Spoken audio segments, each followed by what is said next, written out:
A gente convida agora o ex-presidente da Associação Brasileira de Engenharia Sanitária, Guilherme Tavares, por favor.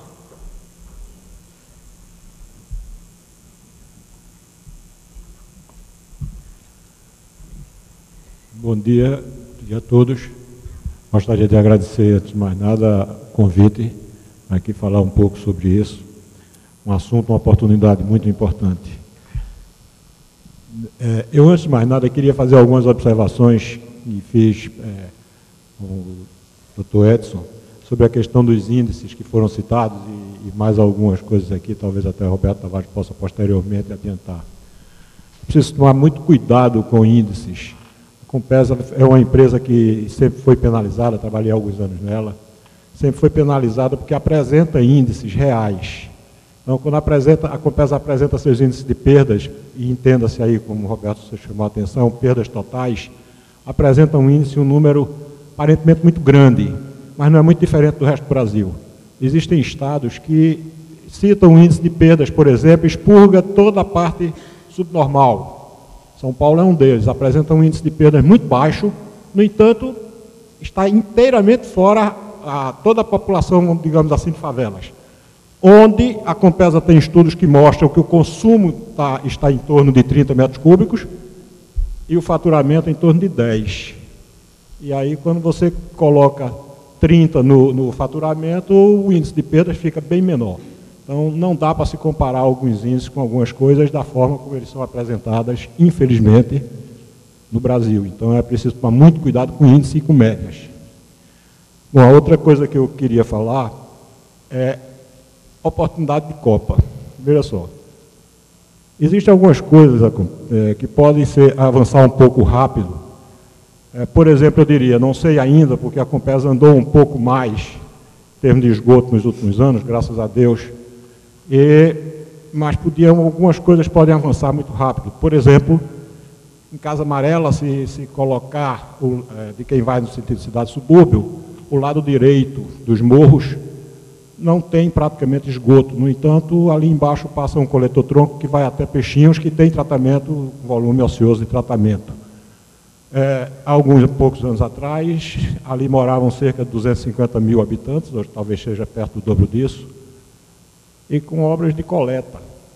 Talvez algum avanço de tratamento, você conseguiria ter um efeito, vamos dizer, com investimento pequeno. A conta investimento-receita se favorece pelo fato de já ter uma infraestrutura colocada e um tanto quanto ocioso, pelo menos isso existia.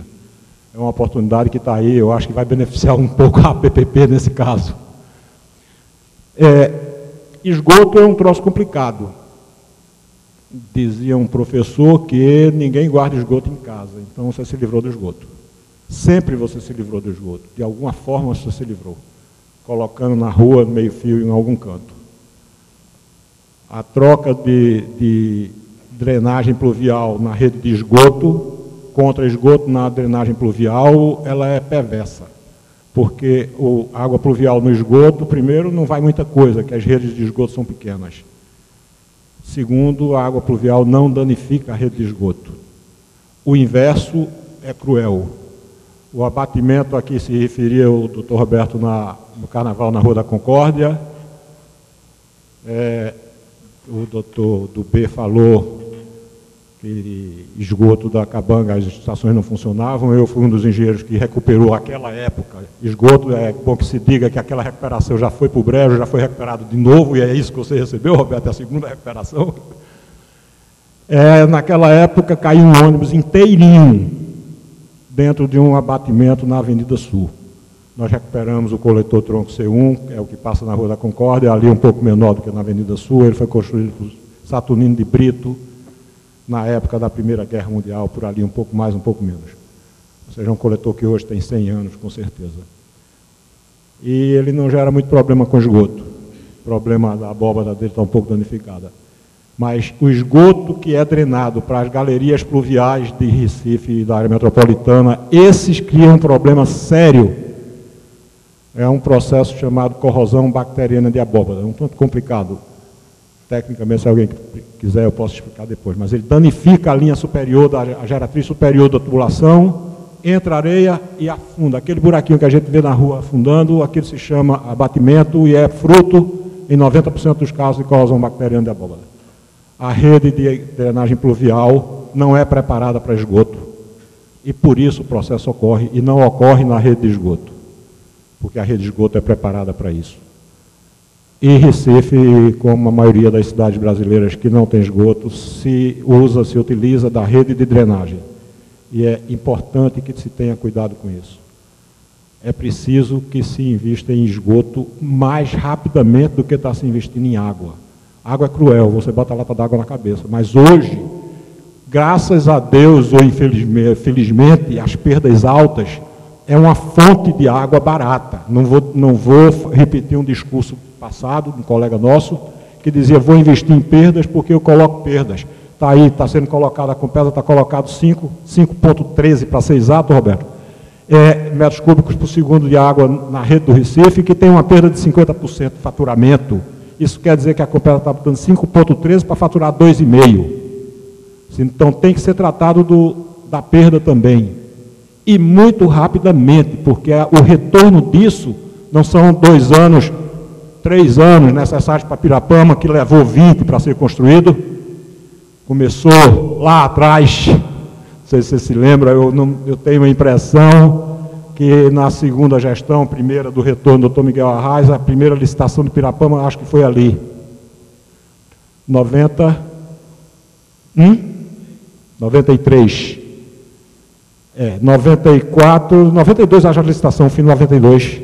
A obra começou em 93. 94 eu estive na diretoria da Compesa e coordenei uma parte disso. Depois, em 98, terminaram agora, recentemente, a barragem, e agora, finalmente, a gestão atual concluiu o resto do sistema. Quer dizer, mas bastavam 4 anos para esse sistema, não precisava tanto, não fosse as querelas políticas que cortaram o fluxo regular de recursos.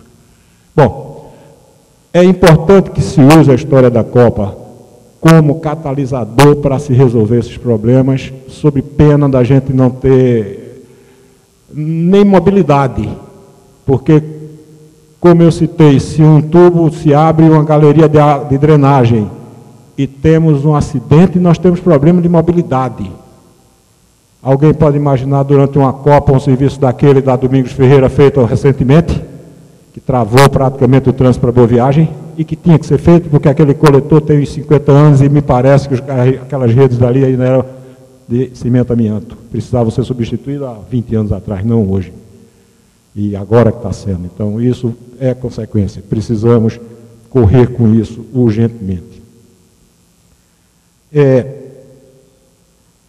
PPP, eu conheço muito pouco do que a Compesa está fazendo, mas meus receios são simplesmente de que a gente pudesse avançar mais se ao invés de pegar o dinheiro público, porque todo o dinheiro de todas as PPPs, eu não conheço nenhuma PPP no Brasil, cuja origem do dinheiro não seja público.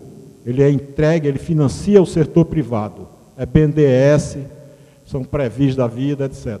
Então, talvez se mexesse na lei, dando mais agilidade, permitindo que se contrate mais rapidamente e punindo com mais severidade os desvios, talvez se conseguisse um melhor retorno para cada real aplicado.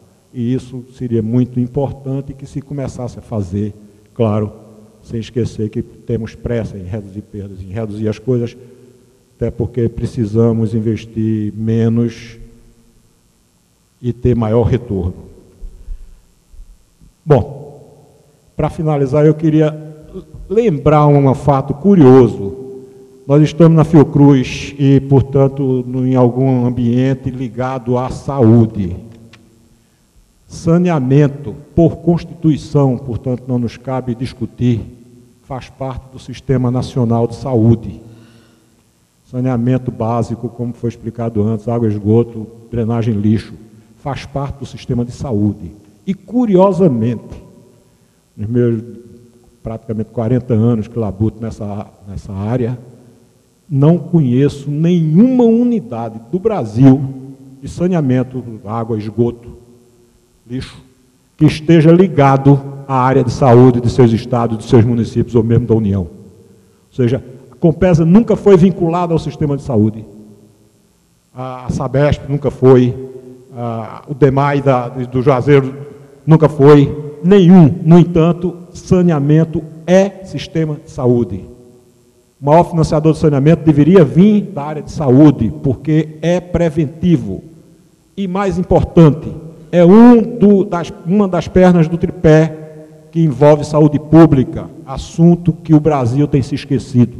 O Brasil tem procurado tratar da saúde, da doença individual e tem se esquecido da saúde pública. Acabamos de ouvir uma palestra sobre a extosomose. Essa extosomose está sendo falada aqui há 10 anos atrás, pouco mais que isso. Eu fui chamado para ir a Porto de Galinha ver aquilo ali. Era uma coisa curiosa ter... o Maceió, de alguma forma, em algum canto foi barrado e a flutuação da maré não entrava, a água salgada não entrava, não limpava, ou seja, a natureza não cumpria seu ciclo. E hoje isso deve estar um pouco agravado pela construção, por outras coisas mais. Naquela época resolveu-se, mas houve óbitos, 10, 12 anos atrás, por extosomose em Porto de Galinha. É bom que se saiba que ainda não há contaminação, como a doutora falou aqui há pouco, não há contaminação na praia, no banho de mar, espero que não cheguemos lá. Era isso que eu queria falar e finalizo agradecendo, esperando que a Copa catalise ou aumente um pouco a bitola da canalização dos recursos para Pernambuco, que graças a Deus, alinhado politicamente, começou a fluir um pouco mais de recursos e com isso a gente teve como avançar um pouquinho mais rápido na área de abastecimento da água e de esgotamento sanitário. Obrigado.